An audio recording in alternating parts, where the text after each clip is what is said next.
derrama o teu amor aqui, derrama o teu amor aqui. Vai chover sobre nós água viva. Derrama o teu amor aqui, derrama o teu amor aqui. Vai chover sobre nós água viva. Programa Louvemos o Senhor ao vivo para todo o Brasil pela Rede Século 21. Seja bem-vindo, você que ligou a televisão agora. Estamos aqui neste domingo, o dia todo, louvando, adorando o Senhor Jesus, animando hoje o nosso programa Ministério Excelsis. O Júlio, o Rogério, o Danilo e o Juninho. Cantemos, meninos, derrama, derrama, Senhor, o teu amor aqui. Vamos lá, galera!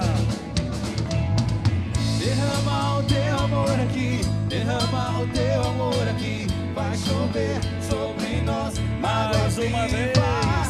Derrama o teu amor aqui, derrama o teu amor aqui. Vai chover sobre nós água viva. E nós vamos acolher o pregador desse dia, direto de Santa Gertrude, São Paulo, o nosso padre querido, amigo, pregador da palavra, vai falar sobre a Sagrada Escritura para nós, com os aplausos do auditório Paulo Apóstolo, o padre Inácio Cusmano. Seja bem-vindo, padre Inácio, Santa Gertrude, São Paulo. Uma salva de palmas, povo de Deus. Tudo bem, padre Inácio? Bem, graças a Deus. Que bom estar aqui mais uma vez. Aqui de amém, novo, amém, amém. para este momento da pregação da palavra sobre a Sagrada Escritura. E nós vamos invocar o Espírito Santo. Você que está aqui, estenda seu braço direito para o Padre Inácio. E com o ministério, cantemos, entregando este nosso irmão, para que as suas palavras sejam palavras de vida eterna. Cantemos ao Espírito Santo de Deus. Hoje o céu se abre pra derramar sobre os corações toda a graça do Pai. Eu também quero me derramar de todo o meu coração nos braços do Pai. Hoje o céu se abre pra derramar sobre os corações toda a graça do Pai. Eu também quero me derramar de todo o meu coração nos braços do Pai. Vem, Espírito Santo, com teu poder tocar meu ser, fluir em mim. Vem, Espírito Santo, com teu poder tocar meu ser, fluir em mim.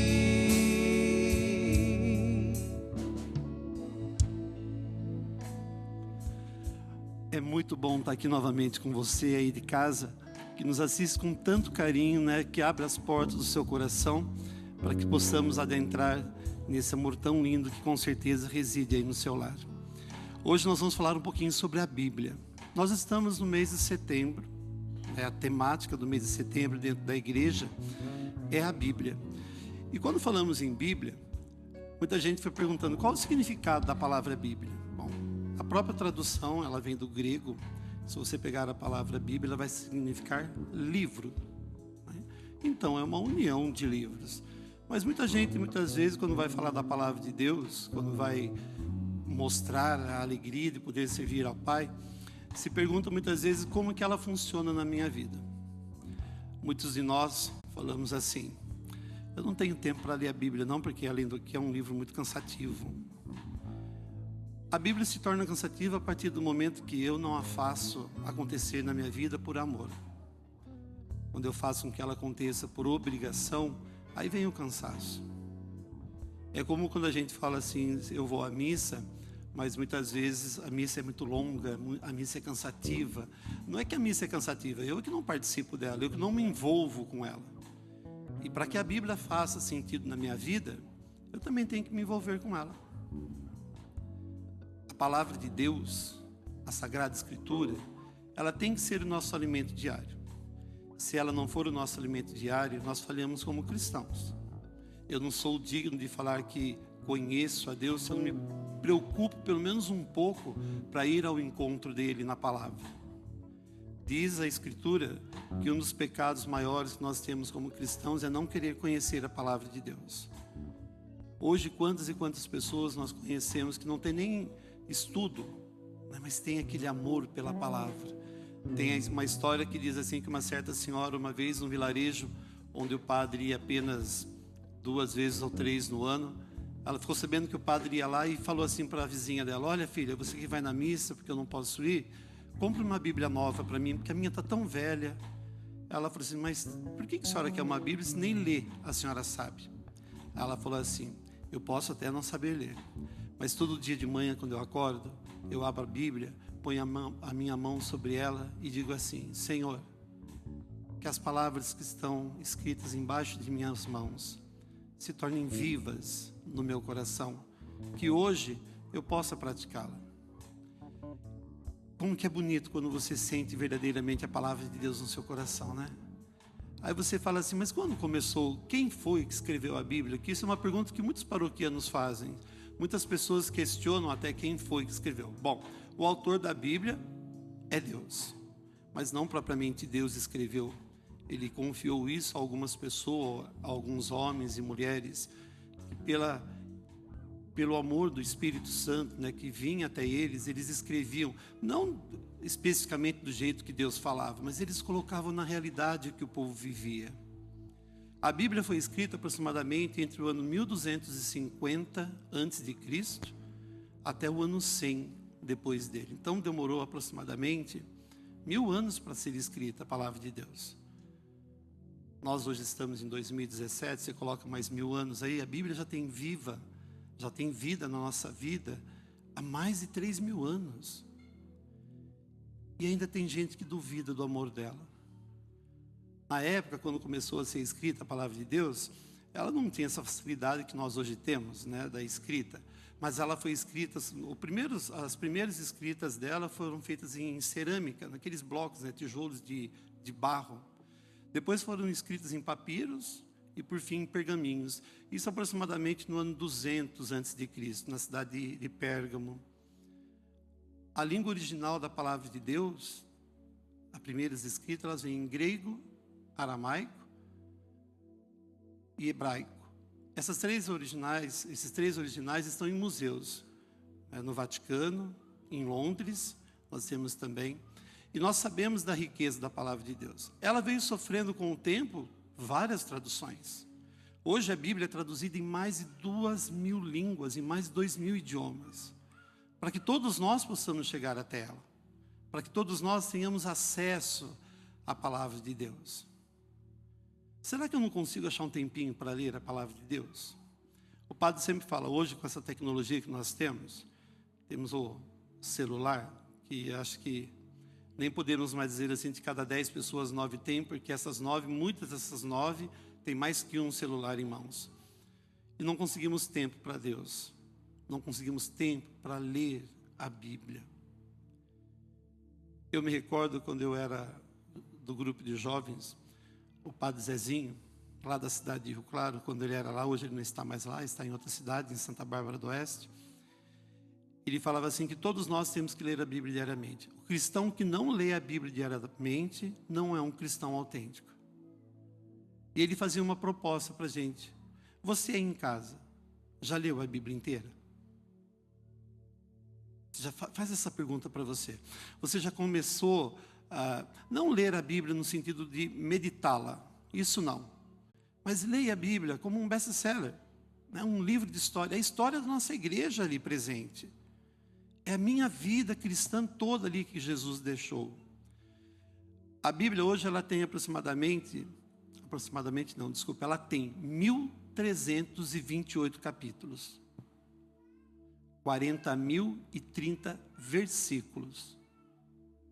Se você pegar 1.328 capítulos e dividir aí por 365, vai dar aproximadamente, que é a quantidade de um ano, vai dar uns 3 anos e meio para você ler a Bíblia inteira, se você se propor a ler um capítulo por dia. Um capítulo por dia. Sem meditá-los, né? Obviamente. Ler conhecendo a história da nossa igreja. Será que eu não consigo reservar um capítulo? Não vai te tomar 3, 4 minutos por dia.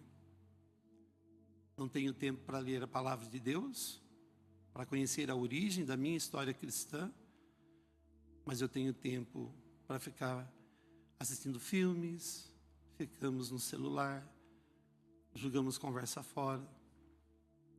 Depois que você lê a Bíblia inteira, conhecer a palavra de Deus, a história da igreja, aí você volta e começa a ler, meditando. O que eu tenho que fazer para ler a Bíblia? Ter humildade. A palavra de Deus, ela é humilde. É bíblico, né? Deus se revelou aos pequenos e pobres. Aquele que se torna humilde, esse entende a palavra do Pai. Então faça com que a Bíblia seja verdadeiramente seu livro de cabeceira. Deixa lá do ladinho da cama. Ah, padre, mas quando eu vou dormir eu já estou tão cansado. Faz assim então, se você tem um costume de ir para a cama 11 horas da noite, vá meia hora mais cedo. Pronto. Você não vai estar tão cansado como de costume e vai ter um tempinho para ler a palavra de Deus. Nós sabemos que a Bíblia católica, se você perguntar assim, como que a Bíblia foi dividida, ela é dividida em 2 grandes partes, o Antigo e o Novo Testamento. No Antigo Testamento nós temos lá 46 livros, e no Novo Testamento, 26. Se você pegar o Antigo Testamento, nós podemos dividir, tem o bloco chamado Pentateuco, que são os primeiros 5 livros da Bíblia, Gênesis, Êxodo, Levítico, Número e Deuteronômio. Esses 5 livros, eles têm toda a narrativa, desde a criação do mundo, até a hora que Deus fala assim, bom, agora você pode caminhar sozinho, mas lembre-se de seguir o que eu deixei. Depois desse bloco do Pentateuco, nós temos os chamados livros históricos, onde é narrado para a gente tudo como foi desenvolvido o que Deus pediu. Temos depois deles os livros sapienciais, ou também chamados de poéticos, e por fim, né, os livros proféticos. O Antigo Testamento ele começa no livro de Gênesis e vai até o livro de Malaquias. Aí estão, né, os 46 livros, que é uma riqueza. Livros que trazem nomes dos seus próprios autores e outros livros que não foram, por exemplo, se você pegar o livro de Judite, não foi Judite que escreveu, mas foi feita uma homenagem a ela e foi dado o livro ao nome dela pelo amor dela ao Pai. No Novo Testamento nós temos lá 27 livros. Temos também os chamados livros históricos, que ele começa com o livro do Evangelho segundo Mateus e vai até o Ato dos Apóstolos, onde também, que é o autor do Ato dos Apóstolos, é Lucas. Depois temos as cartas, né, são 27 cartas, e depois das cartas temos um único livro profético, que é o livro do Apocalipse segundo São João, que inclusive muita gente tem medo de ler ele. Né? Muita gente fala assim, o livro do Apocalipse fala do fim do mundo, fala do fim do mundo. Ele não fala do fim do mundo, ele fala de uma realidade que nós hoje já estamos vivendo. E o povo lá atrás também vivia. Por isso que muitas vezes quando você vai à missa, você vê lá no tempo comum, você vai ver que a primeira leitura é sempre do Antigo Testamento. Sempre no tempo comum. Né? Depois temos o Evangelho, segundo algum dos evangelistas, Mateus, Marcos, Lucas e João. E por fim temos uma carta que Paulo encaminhava às comunidades. E a maioria dessas cartas foram escritas quando Paulo estava na prisão. O padre sempre fala assim, que o bonito da liturgia na missa é assim, o Antigo Testamento, Deus fala. No Evangelho, Jesus mostra. E depois dos Atos dos Apóstolos para frente, é a comunidade que pratica. Então é óbvio, você pegar a palavra de Deus e fazer ela viva no teu dia a dia. Como família. Como família. A gente sabe que hoje é muito difícil você reunir a família para rezar. É difícil você pegar o pai, a mãe, os filhos e se parar, se programar um pouquinho para rezar. Porque hoje, infelizmente, estamos aí num mundo cheio de tribulação, cheio de correria. Cada um faz um horário no trabalho, faculdade, escola. Não tem como, muitas vezes, você fazer isso. Se quiser, tem, mas a gente sabe que é um pouco difícil. Mas que tal no final de semana você falar assim, pai, mãe, você filho, você mesmo. Pai e mãe, vamos rezar junto à palavra de Deus? Vamos ler um pouquinho? Faça o propósito de ler junto, pelo menos uma vez por semana, a palavra de Deus e pôr em prática. Porque muita gente fala assim, padre, eu sei a Bíblia de cor.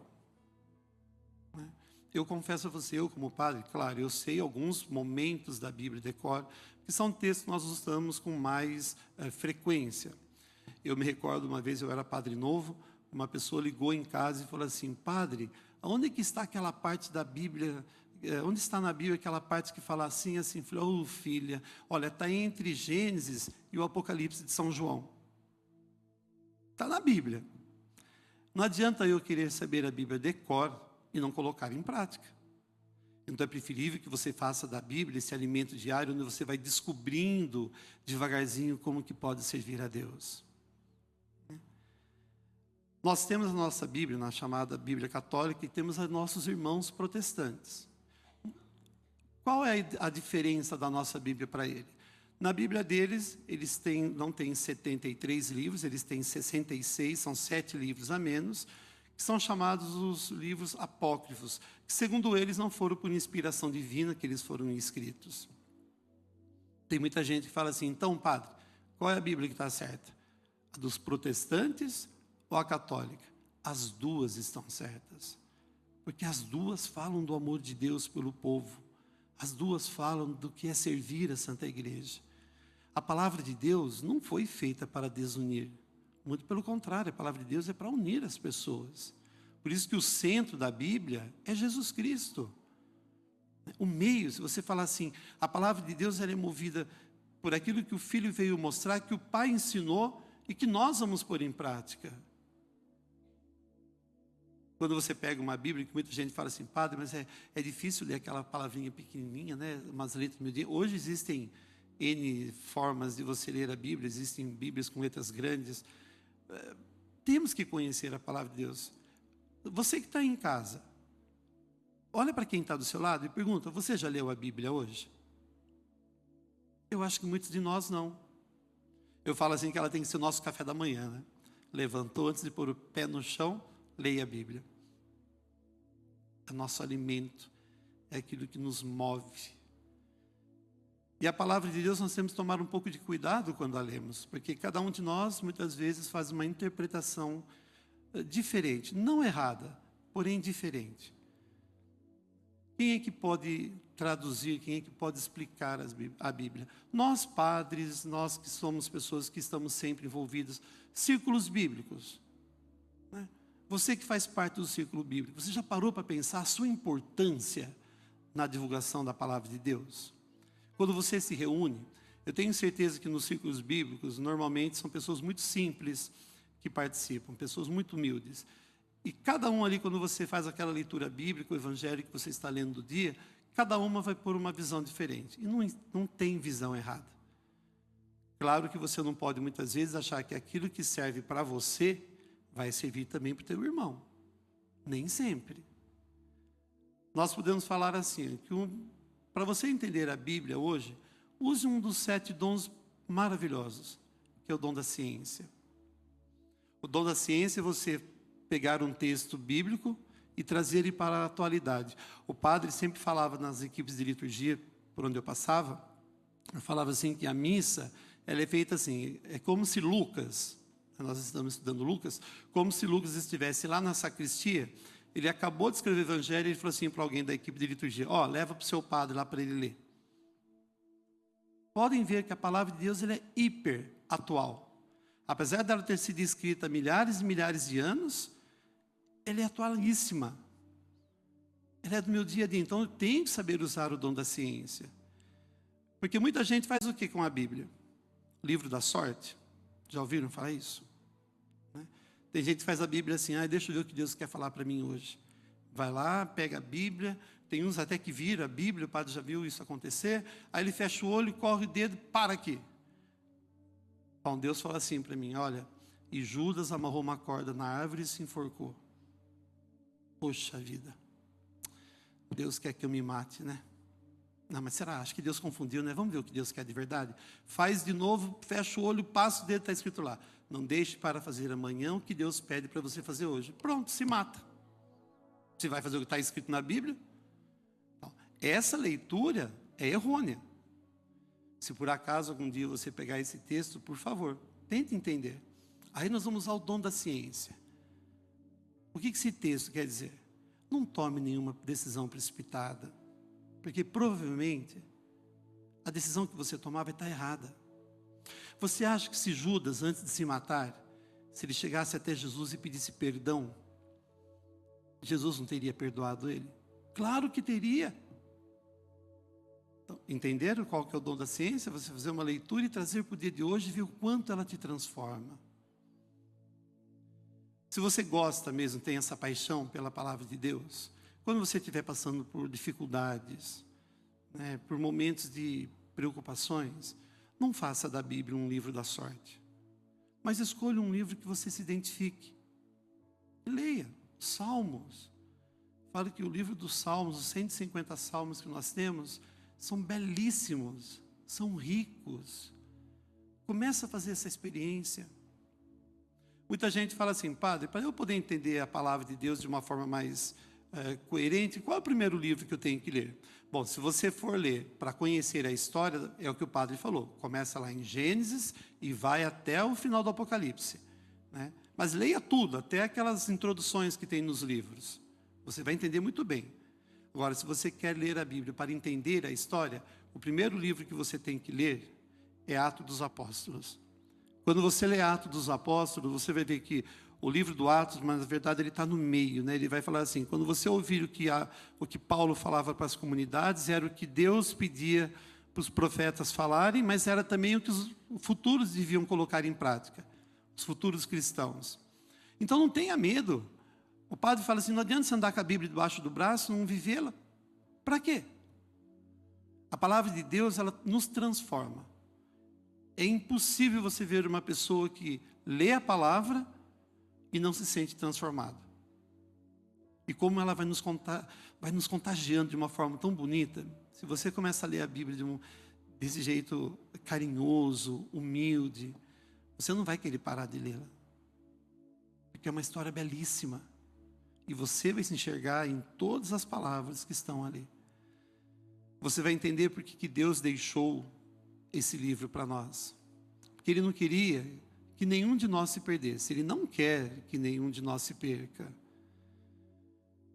A partir do momento que eu falo não para a palavra de Deus, eu estou dizendo não para a minha salvação. É para a minha salvação que eu estou falando não. Porque é como se Deus, na verdade, falasse assim, filho, eu quero que você seja salvo. Está aqui, ó. Segue. Faça da palavra de Deus cada vez mais a vida na tua vida. Faça cada vez mais a palavra de Deus ser o amor que te conduz. Faça cada vez mais que a palavra de Deus mostre para você que está nos vendo agora, para você que está aqui com a gente no auditório. Faça com que a palavra de Deus seja verdadeiramente aquilo que vai te transformar. Não tenha medo, tenha coragem. Porque a partir do momento que você se apaixonar pela palavra de Deus, você pode ter certeza absoluta de uma coisa. Os nossos erros, o seu erro, o meu, vai diminuir e muito. Então que nós possamos verdadeiramente, né, encerrando esse mês agora de setembro, onde a temática é a Bíblia nas nossas liturgias, que você possa verdadeiramente se transformar. Tem muita gente que fala assim, padre, às vezes eu tenho vergonha de dar uma Bíblia de presente. Não precisa ter vergonha não, dê, mas a pessoa não vai nem ler, não tem problema, faça a sua parte. Mas se aí na sua casa você tem uma Bíblia que está enfeitando a estante, se ela só está enfeitando a estante, está errado. Ela tem que transformar. Sejamos transformados pela palavra de Deus. Amém. Padre Inácio falando sobre a Sagrada Escritura. Obrigado. Eu que agradeço, por essa manhã aqui conosco, esse momento maravilhoso. Depois do almoço, você volta para estar com a gente. Olha, você continue ligando para nós no 1938719620. Nós estamos ao vivo.